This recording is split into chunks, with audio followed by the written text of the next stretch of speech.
Mesdames, Messieurs, bonjour. Le 19 octobre 2015, les Canadiens et les Canadiennes se préparent à aller aux élections fédérales pour élire la 42e législature de leur Parlement. Aujourd'hui, à Afrique Canada TV, nous avons cet honneur de recevoir l'une des candidates de la circonscription Ahostik-Cartierville, à la personne de Madame Mélanie Joly.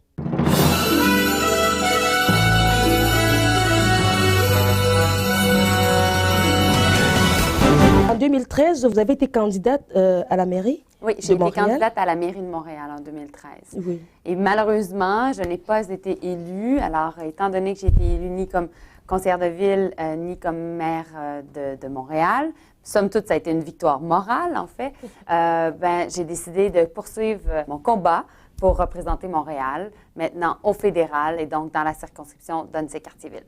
Ne ressentez-vous pas une certaine amalgame dans la fonction mairesse, députée? Mais c'est sûr que je vois certainement que Montréal doit se tailler sa place dans l'échiquier politique au pays. C'est important justement qu'on recommence à vraiment attirer des investissements, créer des emplois ici à la maison, dans notre ville. Et le fait que M. Harper et le gouvernement conservateur n'a fait élire aucun député dans la région de Montréal depuis 9 ans et qu'il y a eu vraiment un sous-investissement au niveau gouvernemental, au fédéral, dans Montréal, c'est important justement d'élire des députés libéraux qui vont former le gouvernement le 19 octobre prochain et justement, on va pouvoir à terme travailler pour réinvestir dans Montréal. Ahostik-Cartierville, c'est une circonscription multiculturelle. Oui. Convenez avec moi. Que j'adore, qui là, est extraordinaire. C'est un gros défi à relever, non seulement vous, pour votre personnalité, mais aussi en tant que candidate. Oui, c'est une circonscription qui représente bien la diversité de Montréal. 45 de Québécois francophones, 55 de personnes qui proviennent de partout à travers le monde, en fait, 50 différentes communautés culturelles, dont plusieurs qui proviennent de l'Afrique. Alors, moi, je suis une avocate. J'ai étudié à l'Université de Montréal et par la suite, je me suis spécialisée à l'Université d'Oxford en Angleterre en droit international. Donc, donc, c'est un retour à mes amours parce que je parle beaucoup de politique étrangère à cause de la réalité de la circonscription. Mais aussi, ce qui se passe, c'est que je suis une fille d'Ahostik-Cartierville. Moi, j'ai vécu là. Ma maman y habite. Mes 2 frères habitent à Ahostik aussi. J'ai été à l'école à Regina Sumta, à Ahostik. Donc, pour moi, c'est un retour aux sources à tous les niveaux. Est-ce que c'est ça la différence pour laquelle on devrait voter pour vous le 19 octobre? Bien, il y a ça. Et donc, il y a le fait que je puisse vraiment bien comprendre la circonscription, que j'ai les compétences aussi pour représenter les gens. Mais aussi, ce qui arrive, c'est que j'ai été très impliquée dans la course à la chefferie du Parti libéral. J'ai aidé M. Trudeau à devenir le chef du Parti libéral. J'étais la conseillère en chef de M. Trudeau au Québec au niveau de son contenu. Et par la suite, je me suis lancée à la mairie de Montréal. Et j'ai recommencé à m'impliquer au sein du Parti libéral au cours de l'hiver dernier. Et j'ai été impliquée dans l'élaboration d'une grande partie de la plateforme.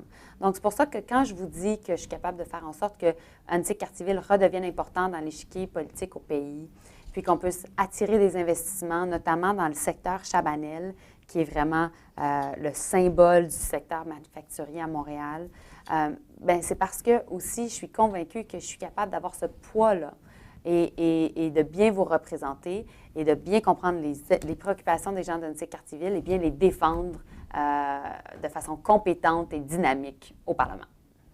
Intéressant. Quelle est votre politique d'immigration, madame? Mais c'est sûr que je suis extrêmement critique par rapport à M. Harper. M. Harper a, depuis 9 ans, tenté de convaincre le monde entier que le Canada n'était plus celui qu'on connaissait, c'est-à-dire une terre d'accueil, de paix, d'ouverture, qui jouait un rôle positif au niveau international, mais plutôt que sous la gouverne de M. Harper, on était devenu un Canada qui était conservateur dans nos valeurs, craintif par rapport à l'immigration et extrêmement, dans le fond, interventionniste d'un point de vue militaire. Alors que dans les années 60 et depuis lors, on avait eu des premiers ministres libéraux qui avaient été en faveur dans les années 60 des casques bleus, donc des forces du maintien de la paix de l'ONU. Ça, c'est le Canada qui était derrière cette idée-là et c'est un premier ministre qui s'appelait Lester P. Pearson. Plus tard, Pierre Elliott Trudeau, le père de Justin Trudeau, notre chef au Parti libéral, qui était un grand premier ministre en matière de politique étrangère et qui a assuré de garder des liens avec des pays qui étaient isolés, alors même qu'on était en temps de guerre froide, qui parlait avec la Russie, qui parlait avec la Chine et Cuba. Et aussi, plus tard, M. Jean Chrétien, qui était encore une fois un premier ministre libéral et qui, lui, a refusé que le Canada intervienne de façon militaire en Irak.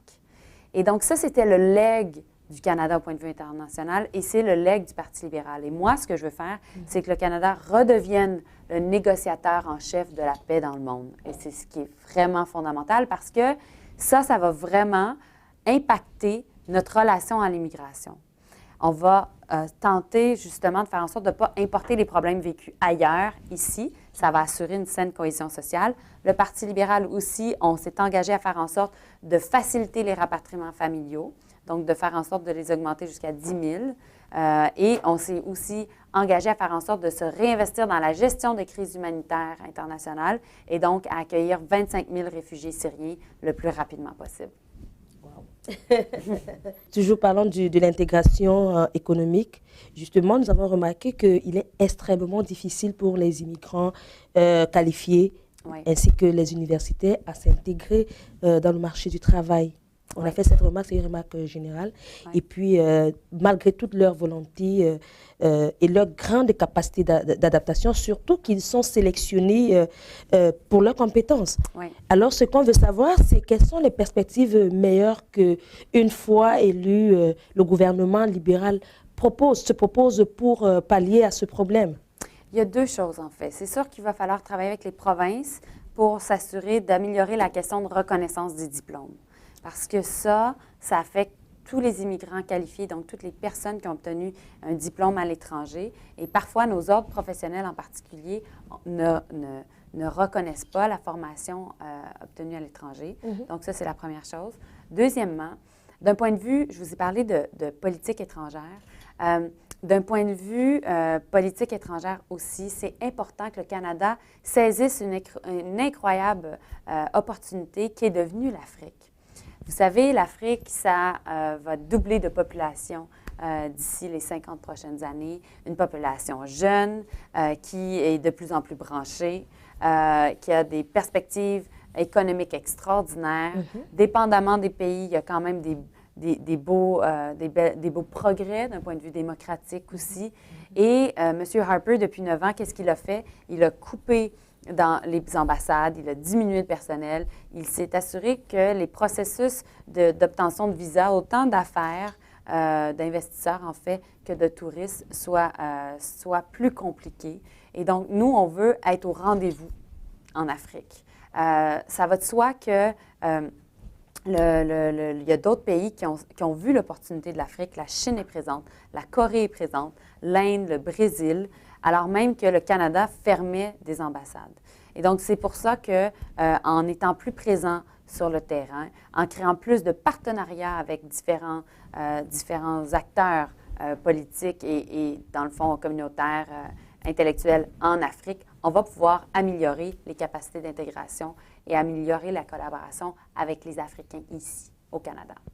Mais M. Harper, puisque vous avez parlé de lui tantôt, justement dans leur plan, dans le plan présenté par M. Harper, il y a entre autres l'accession à la propriété abordable et aussi un soutien accru aux familles nombreuses. Alors vous, à votre niveau, qu'est-ce que vous avez prévu pour eux? M. Harper continue d'envoyer des chèques aux millionnaires et continue de favoriser les plus riches au pays, alors qu'on le sait qu'au Canada, la classe moyenne s'est endettée et la plus endettée de tous les pays de l'OCDE. Donc, ce qui arrive, en fait, c'est que pour nous, on veut baisser les impôts, s'assurer de baisser les impôts de la classe moyenne de 1,5 %. On va envoyer des allocations familiales aux familles, donc qui vont aller jusqu'à 500 $ par mois, par enfant de plus, non imposables, jusqu'à 6 000 $ par année envoyés aux familles. Et on veut s'assurer comment je pourrais dire, compenser, de payer pour tous ces programmes-là en s'assurant de faire participer davantage les plus riches. donc en taxant davantage les gens qui gagnent 200 000 $ et plus, et en annulant notamment des mesures qui aidaient beaucoup les plus riches, qui étaient le fractionnement du revenu. Que prévoyez-vous pour les jeunes entrepreneurs? Nous, on est arrivé avec un appui en termes de stages pour faire en sorte de créer 40 000 nouveaux stages, donc des emplois pour les jeunes. Donc, nécessairement, les jeunes Africains vont être impactés positivement là-dessus. Aussi, on encourage fortement les entreprises à engager des plus jeunes et on leur donne un congé de prestation d'assurance-emploi pendant 1 an, à partir du moment où ils engagent des gens en 18 et 25 ans. Ça, c'est intéressant. Et vous, au niveau de votre circonscription, que prévoyez-vous faire? Moi, je vous en ai parlé un petit peu tantôt. Oui, je veux relancer Chabanel, donc qui est le cœur manufacturier de Montréal, mais aussi qui a perdu des 40 000 emplois au cours des 10 dernières années. Donc, moi, je veux m'assurer d'investir en développement économique. Et je veux aussi, donc ça va pouvoir créer des emplois dans la circonscription. Et puis aussi, ce que je veux faire, c'est que je veux appuyer le développement de la ligne orange à Cartierville. Donc, présentement, la ligne orange de métro arrête à Côte-Vertu. J'aimerais vraiment travailler fort pour qu'elle se poursuive jusqu'à Bordeaux-Cartierville. Donc, ça aiderait beaucoup de gens qui sont d'origine africaine, qui habitent proche du boulevard Gouin et de Grenet. Dans ces coins-là et qui vont pouvoir avoir accès facilement à du transport en commun.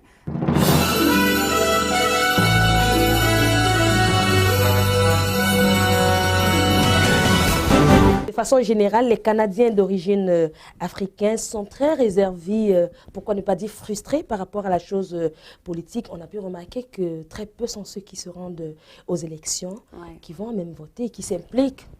Vous, à votre niveau, on va parler de votre circonscription.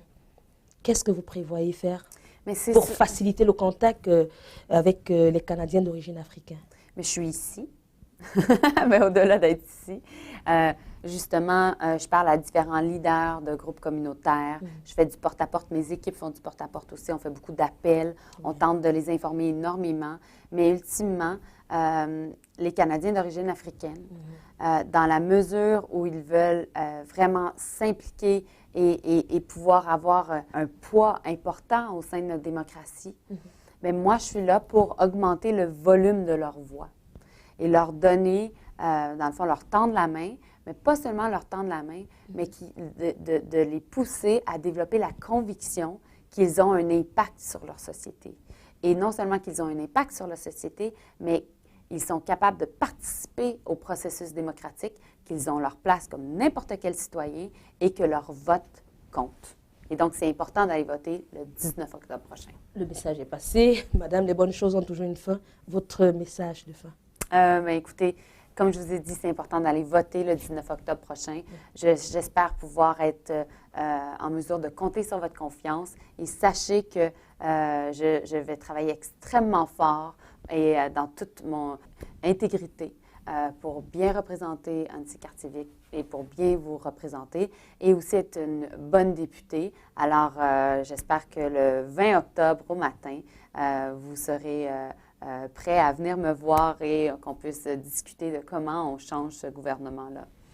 Êtes-vous prête pour le 19? Oui, je suis prête pour le 20. Vous êtes prête pour le 20? À la prochaine. Merci beaucoup, madame. Merci, ça m'a fait plaisir. Merci. Elle a été très brève. Ça a été très bien, hein? On va faire le montage et puis...